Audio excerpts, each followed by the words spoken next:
ఈ వ్యక్తుల్ని మీరు ఎప్పుడునూ అవమానించకూడదు.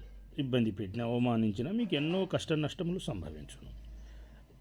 నంబర్ 1, యోగులు, ఋషులు, మహర్షులు వారు godly persons equal to gods అంటే దేవుళ్ళతో సమానమని అర్థము. నంబర్ 2, గురువులు, ఎక్స్పర్ట్స్ అంటే ఇక్కడ best engineers, best doctors, best scientist, వైద్య రత్నాస్, ఇంజనీరింగ్ రత్నాస్. నంబర్ 3, తల్లిదండ్రులు. నంబర్ 4, నీతిగా ధర్మంగా బ్రతికే వాళ్ళు. ఏ ప్రొఫెషన్ అయినా ఉండని, కింది పొజిషన్ అయినా పై పొజిషన్ అయినా ఏ వృత్తిలోనైనా ఉండనియండి, వారిని కష్టపెట్టకూడదు, బ్లేమ్ చేయవద్దు. అలాగే ధర్మంగా బ్రతికే పూజారులు, పండితులు, టీచర్లు మొదలగు వాళ్ళు. నెక్స్ట్ ధర్మంగా బ్రతికే రైతులు, బార్డర్ ఆర్మీ, జై విజ్ఞాన్ అంటే best engineers, best scientist, best doctors, technical person, best technical persons అనమాట. నంబర్ 7, దేవుళ్ళు. దేవుళ్ళ సపోర్టు, నేచర్ సపోర్ట్ ఎప్పుడు మోరల్ పీపుల్కి ఉంటుంది కనుక వారిని బ్లేమ్ చేయకూడదు.